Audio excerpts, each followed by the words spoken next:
Vamos dar sequência, então, aqui no RF com você? Vou receber, então, o João Paulo Bachega, ele que é cerimonialista, jornalista, que hoje ele vai falar sobre linguagem corporal. Seja muito bem-vindo novamente, João. Muito obrigado, Marielle. Muito bom estar aqui de novo no RF com você, conversando com você e com seus telespectadores. Com certeza. João, realmente o corpo fala. O corpo fala e como a gente brinca nos nossos cursos... Você consegue me analisar aqui agora? Consigo, estou vendo aí bem a sua perna cruzada, os seus dedos cruzados. Isso quer dizer que há uma expectativa em relação ao que vai acontecer, lidando com o inesperado. O que isso explica? Porque você não aguarda o conteúdo que eu vou te passar. Sim. Então, é algo misterioso ainda para você. Estou curiosa. Então você se preserva, está curiosa. A partir do momento que você ficar mais à vontade, é natural que você relaxe, que o seu corpo fique mais à vontade. Agora todo mundo vai ficar observando ao longo da entrevista o que eu vou fazer aqui, né? E esse é o nosso grande problema quando a gente fala de oratória, quando nós falamos de postura corporal com as pessoas. Imediatamente elas começam a prestar atenção com o que é que a gente está fazendo com a mão, como é que estão os nossos pés, como é que a gente se comporta, como é que o nosso olho... Vou analisar, né? O João Paulo Bachega aqui. Você está confortável na poltrona, está feliz em estar aqui. Exatamente. Exatamente. A e tem muito conteúdo para nos passar, é isso? A postura confortável, confiante, é porque a pessoa que se coloca para falar de um tema que ela domina, ela fica à tranquila. vontade. Isso acontece muito quando a pessoa, eu tenho que me apresentar, mas eu estou nervoso. Geralmente é quando a pessoa desconhece o tema. Eu brinco muito, eu posso vir aqui falar com você sobre oratória, posso vir aqui conversar com você sobre a postura corporal, posso vir aqui conversar com você sobre cirurgia cardíaca? Eu posso, já que eu domino as técnicas de oratória e as técnicas também de comunicação verbal e corporal. Contudo, a primeira pergunta que você me fizer sobre o assunto vai me deixar inseguro. Vai ficar apreensivo. E isso vai se refletir na minha postura. Automaticamente você faria o quê, por exemplo, quando a pessoa está insegura? Ela se fecha, né? Ela fica com a pupila um pouco fechadinha, a expressão facial é um pouco mais tensa, ela franze a testa, né? E ela se fecha, ela tende a se fechar como uma forma de proteção, né? João Paulo Bachega, acho que muita gente tem medo de conversar com você, né? Afinal, você fica analisando realmente as pessoas? Não, as pessoas perguntam isso, não. De forma geral, no dia a dia, a gente conversa como se nada houvesse, né? Mas se aparece algum caso muito específico, algum comportamento fora da rotina, é óbvio que a gente presta atenção.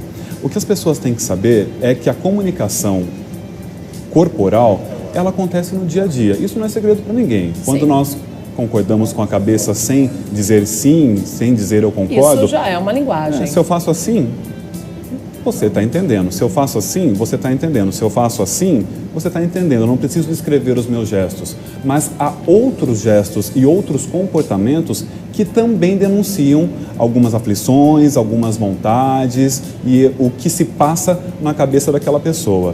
Um dado muito interessante, Marielle, levantado pela Universidade da Califórnia, aponta que quem nos ouve capta apenas 7% do conteúdo passado. Eles entendem 35% através da nossa voz e eles compreendem o nosso assunto 55% pela nossa postura corporal. Daí a importância da pessoa saber se colocar e utilizar o corpo na comunicação dela. Acredito que hoje nós vamos dar mais técnicas assim para quem está em busca de repente de um emprego, né? Principalmente na hora da entrevista, mas na hora da paquera, né, João? A gente não vai falar sobre isso aqui, mas eu já li alguns conteúdos e é muito nítido isso. A pessoa de repente é tímida e na hora de paquerar ela fica com os braços cruzados. Exato. Isso representa que ela está fechada ali, né? Ela está ali paquerando, mas ela não está totalmente aberta naquela relação. Tem alguns códigos na paquera, no namoro, na aproximação. Nós costumamos brincar que nós temos uma bolha. Cada um de nós tem uma bolha que nos cerca. E essa bolha tem um raio de 50 centímetros a partir do limite do nosso corpo. Nós temos 50 centímetros. Se nós permitirmos que uma outra pessoa ocupe a nossa bolha, que ela invada esses 50 centímetros, já é um sinal positivo. Pode dar jogo. Pode dar jogo. Agora, se a pessoa se aproxima demais e a outra repulsa, é porque tem alguma coisa errada ali. Que está incomodando. Exato. E no caso da mulher em específico, a gente sabe que a mulher preza muito pela aparência, né? Sim. Se você reparar que a mulher está arrumando muito cabelo, que a mulher está preocupada com a roupa, se não está franzida, tal. Ela está preocupada com a reação do outro. Isso quer dizer que... Isso é positivo. Positivo, isso né? É ela positivo. quer estar bonita ali na frente da pessoa, conversando durante o jantar, né? Exato. Isso acontece muito no primeiro encontro, né? A todo momento a gente acaba indo no banheiro para dar uma olhada no espelho, para ver se tudo está certo. Preocupada, né? É muito engraçado isso, acontece realmente. E ainda eu falei dos braços cruzados, né? Um pouco fechada, que não quer aproximação. E quando a pessoa realmente está disposta, eu li, você me corrija, ela parece um pavão. É isso. Né? Ela ocupa espaço. As penas se abrem como se fosse um pavão mesmo, ocupa espaço, principalmente homem, né? Que tem costas largas, né? Então fica ali, se mostrando para a pessoa, né? Para a pessoa notá-la. E nós, animais racionais, nada mais fazemos de diferente do que fazem os animais irracionais. A gente sabe que o gorila, quando ele precisa defender a área dele, ele expande e bate no peito, né? Essa área é minha. A cobra, né, a naja, quando ela precisa atacar, ela se levanta. E o homem é a mesma coisa. Quando ele precisa se colocar, ele se expande, ele aumenta, né? A gente sabe que os atletas da natação, muitas vezes, antes de entrar numa competição, eles batem no peito, né? Deixam o peito até vermelho de tanto bater, por uma necessidade de expressar poder. Eu posso, eu vou conseguir. E os animais irracionais fazem da mesma forma. Inclusive, falando, o meu irmão é atleta, né? Eu conheço vários atletas nadadores e já reparei isso e perguntei uma vez, viu, por que vocês batem? De repente é para soltar algum músculo? Até então eu pensei que fosse isso, mas não. De repente, aquele atleta está inseguro também, mas no momento que ele faz isso, ele entra para nadar ali naquela área, batendo no peito, ele já impõe ali respeito perante os outros adversários. Perfeito. E os outros olham e falam, nossa, ele veio para ganhar. Esse veio para arrebentar. Veio para arrebentar, para ganhar medalha de ouro. Daí ele já coloca os adversários ali em segundo plano, né? E as pessoas já ficam com medo, os nadadores já ficam com medo e acabam até nadando mal, porque é muito psicológico também durante uma prova, né? É o empoderamento, né? Às vezes aquele nadador, aquele competidor chega naquele dia, de repente, mais desanimado, algo aconteceu durante o dia e ele precisa se empoderar e também causar impacto no outro, né? Comecem a reparar aí numa prova de natação, muitos entram fazendo isso e realmente impõem ali um certo poder, né? Exatamente. Tudo por meio da expressão corporal. Um dado muito interessante é que nós conseguimos controlar apenas 2% da nossa expressão corporal. Eu posso dar diversas dicas para os seus telespectadores hoje e a partir de agora eles passarem a controlar. Então, vou me sentar assim, a minha expressão facial vai ser daquela forma. A pessoa pode até tentar, mas apenas 2% do controle corporal ela terá. O resto é espontâneo. Bacana. E temos algumas imagens. João Paulo Bachega, ele selecionou aí várias imagens, já mostrei algumas, inclusive, mas vamos então analisar uma a uma, João? Vamos lá. Vamos lá. Primeiro, então, o olhar. O olhar, Marielle, nós dizemos sempre, o olhar tem que ser no olho da pessoa, o olhar direto para a pessoa, porque é uma forma de comunicação. Eu estou atento ao que você está me dizendo. Em qualquer tipo de conversa, Qualquer né, tipo de conversa, inclusive com meios eletrônicos. Você aqui olha para as câmeras. Eu aqui estou falando com você e buscando olhar para uma câmera também, como respeito às pessoas que nos assistem. Há alguém nos assistindo. Essa mensagem tem um destinatário. Se eu gravo um vídeo com um celular, eu preciso olhar para a câmera. Há alguém me assistindo. Eu tenho que devolver e estabelecer contato com aquela pessoa.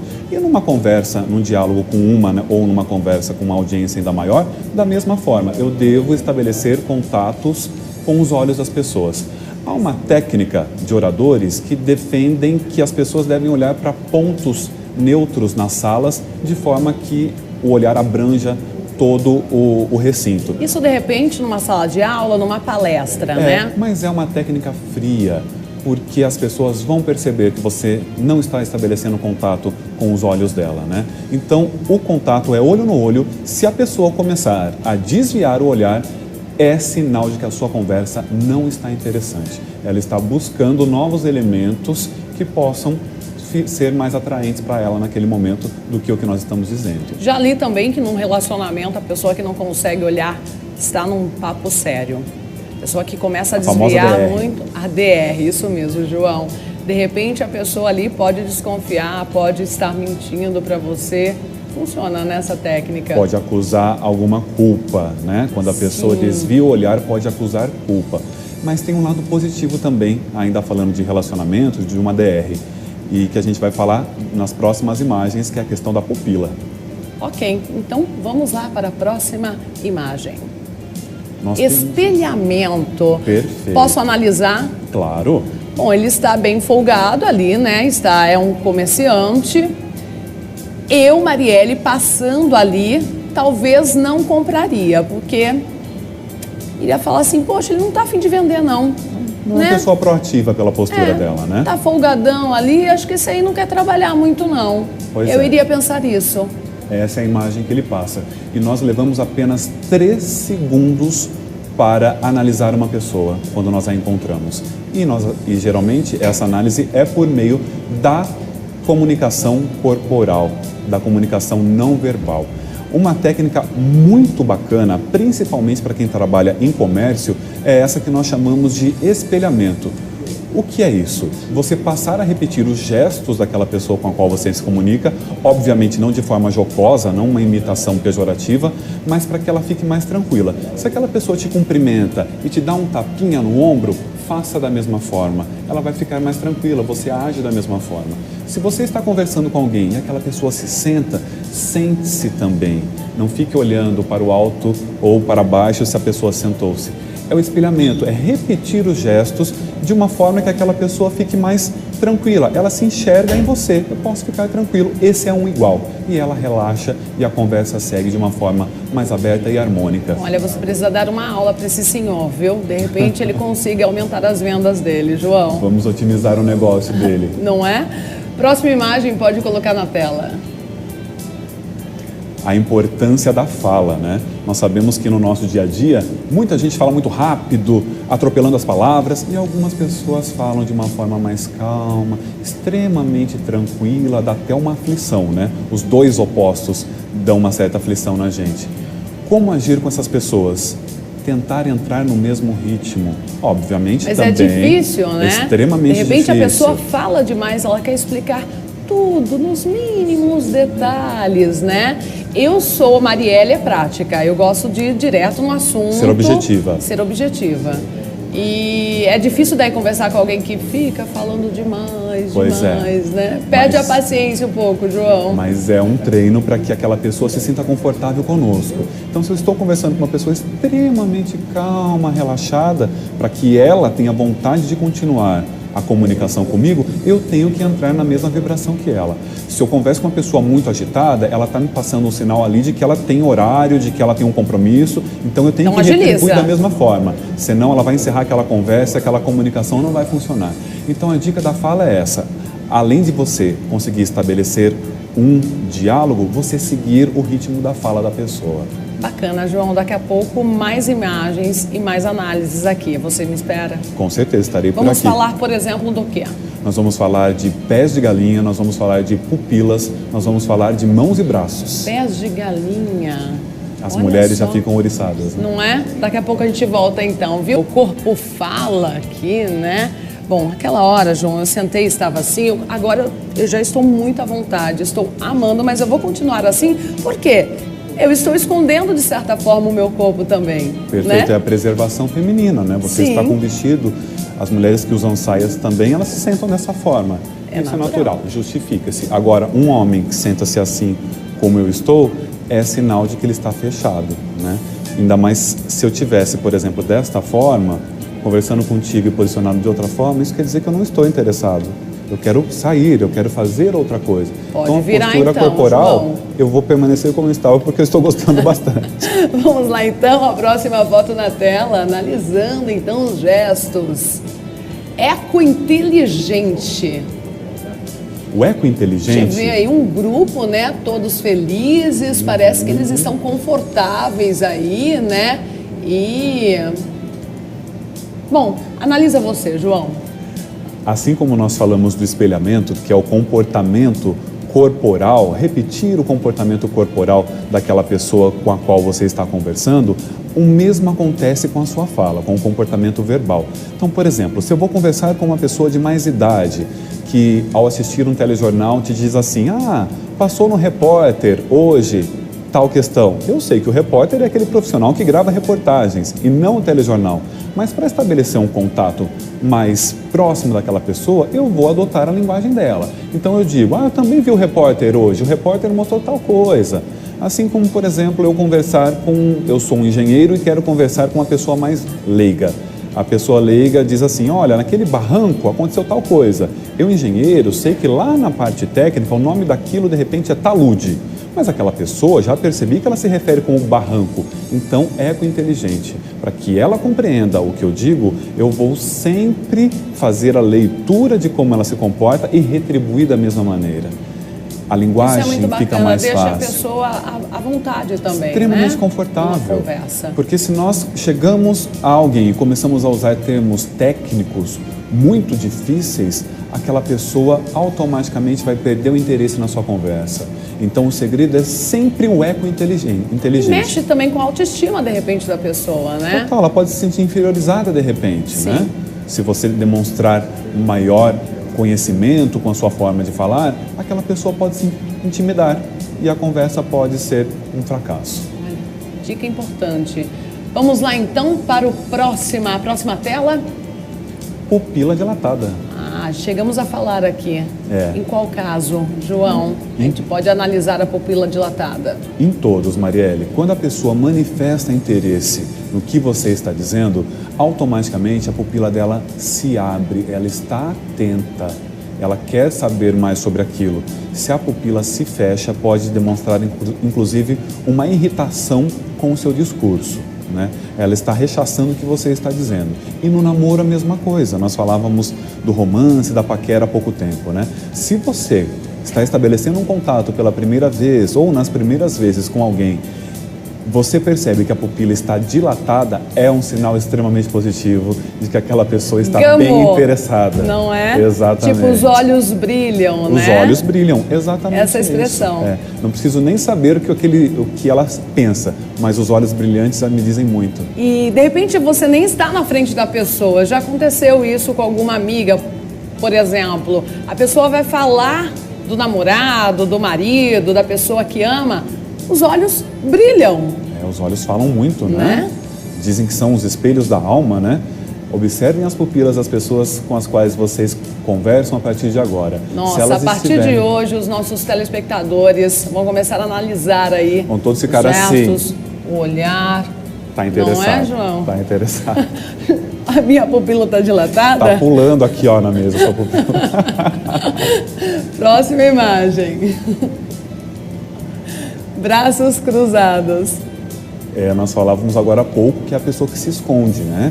Eu estou escondido. O que eu puder me preservar, o que eu puder fechar, o que eu puder me esconder, eu me protejo com os braços. É um sinal de que a pessoa não está emocionalmente bem diversas vezes, é um sinal de que a pessoa está depressiva por diversas vezes, ela se esconde. Nós falamos da expansão de quem quer se comunicar de uma forma efetiva. Até no exemplo do namoro que a gente falou, né? Até no exemplo do namoro.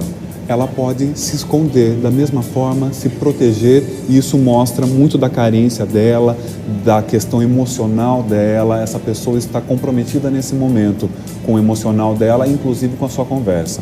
Ela quer se proteger de você. Próxima tela, pode colocar. Ter algo em mãos. O que representa isso? As nossas mãos falam muito, Marielle. Nós falamos com as mãos. As pessoas costumam dizer, porque eu sou italiano, eu falo com as mãos mesmo. Eu falo muito, por isso que eu prefiro ficar com o tablet. Porque na hora aqui de dar a notícia, um dia eu posso até apresentar sem, vocês vão reparar que eu mexo muito, gesticulo muito a todo momento, e isso me incomoda quando eu me vejo no vídeo. Tá perfeito, porque você está se comunicando, esse lugar é seu, você está se expandindo. Por exemplo, quando você entra no estúdio, certamente você já vem para o centro do cenário, porque esse lugar é seu, você ocupa aqui. Eu cheguei, fiquei nos bastidores esperando que alguém me introduzisse. Essa expansão corporal é natural de quem domina a área. E a mesma coisa com as mãos. Eu me sinto à vontade, então eu converso com as mãos. Não é uma questão específica de nacionalidade, que as pessoas dizem, eu sou italiano e os italianos falam muito com a mão. Todos precisam falar com as mãos. As mãos comunicam muito de nós mesmos. É uma coisa legal, então. É uma coisa legal. E para que a conversa corra com melhor eficiência, você pode levar o seu interlocutor, a pessoa com quem você está conversando, a soltar as mãos. Se você percebe que ela está com as mãos fechadas, embaixo das pernas, escondidas atrás do corpo, você pode fazer com que a conversa flua de uma forma melhor, oferecendo um cafezinho, ela vai segurar uma xícara, um tablet. Vai ficar mais à vontade. Ela vai ficar mais à vontade. Aqui nós temos outra imagem que diz ter algo em mãos para ajudar nessa comunicação. O posicionamento das mãos numa conversa e dos braços é sempre à frente do corpo, acima da linha da cintura. Nunca escondida, nunca para trás, porque muitas vezes elas complementam o que nós vamos dizer. Por exemplo, agora no enquadramento das câmeras, independente do enquadramento, se ele nos pega os dois de forma aberta ou fechada, as mãos estão aparecendo. Porque elas precisam nos ajudar a nos comunicar. Os pés, não necessariamente. Não necessariamente. Uma coisa que acontece às vezes comigo, João, e eu não gosto, já me falaram, Marielle, não é bacana isso.